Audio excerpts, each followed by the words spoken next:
ठाकुर जी गए, अपने सबरे पुराने लत्ता कपड़ा लेकर के आए, धोने लगे उन्हें, अपने आप दूध पीने लगे, अपने आप भोजन करने लगे, अपने आप ही उठ पटांग श्रृंगार करने लगे। शाम को बोले मैया मैं बड़ो है गो, अब ब्याह करा दे मेरो। मैया बोली वाह दिन में ही बड़ो है गो तू। मैया तो बोले मैया देख तू बात ने मत बदले, बार बार मुझे कहे तू ऐसा कर तो ब्याह कराऊंगी, बड़ो है जा तो ब्याह कराऊंगी। अब सब काम मैंने कर दिए, घर के सब काम काज करने लगो मैं, देख अपना श्रृंगार खुद करके आऊं, देख कैसा लग रहा हूं मैं। मैया बोली ओठ वाली चीज आंखन में लगा के आयो, आंख वाली ओठन में लगा के आयो, यूं करो बड़ो है गो मैं।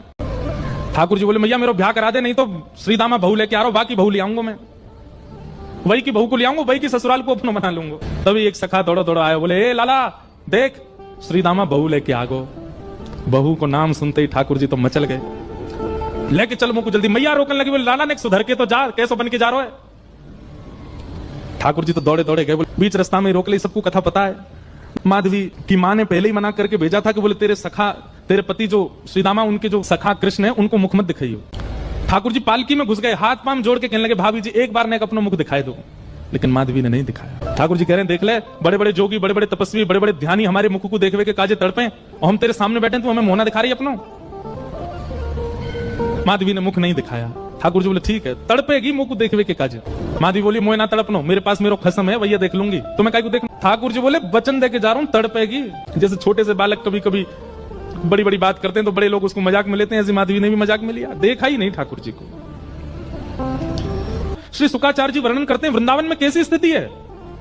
गोपियां दोहन करती हैं तो घर घर घर जो दही की मथनी की आवाज आती है ना, उसी में ही कीर्तन करने लग जाती हैं। कृष्ण ऐसे, कृष्ण के नेत्र ऐसे, कृष्ण की नासिका ऐसी, कृष्ण के कान ऐसे, कृष्ण को मोर पिछ ऐसा, कृष्ण की पीतांबरी ऐसी, कृष्ण की भुजा ऐसी, कृष्ण के चरण ऐसे। कोई गोपी अपने घर में चौका लगा रही है और चौका में पौंछा की जो छर्र छर्र आवाज आवे, वही छर्र छर्र ध्वनि में ही कीर्तन करने लग जाए, कृष्ण ऐसे, कृष्ण ऐसे। हसितम मधुरम चलितम मधुरम वमितम मधुरम मधुराधिपते अखिलम मधुरम। इन सबकी बातें सुनकर के मीराबाई माधवी को ऐसा लगता है कि इन सब से तो मैं श्रेष्ठ हूं, कम से कम अपने पति की हूं, इन सब की तरह तो नहीं। पूरे दिन उस कृष्ण की प्रशंसा करती रहती है। सब गोपियां माधवी से कहती हैं अभी तक तेरे सामने आयो ना है और तेने अभी तक देखो ना है। अरे या प्रेम को काम भावनाते मत देखियो, 3.5 वर्ष को 4 वर्ष को है, लेकिन वाक्य प्रति एक अलग ही प्रेम प्रकट है जाए। माधवी सबको ज्ञान देती है, बोले चाहे 3 वर्ष को 4 वर्ष को है तो अन्य पुरुष, क्यों उसकी बातें करती हो, क्यों उसकी ओर देखती हो। लेकिन 24 घंटे गोपियों के बीच में रहती माधवी को और कोई चर्चा ही नहीं सुनाई देती।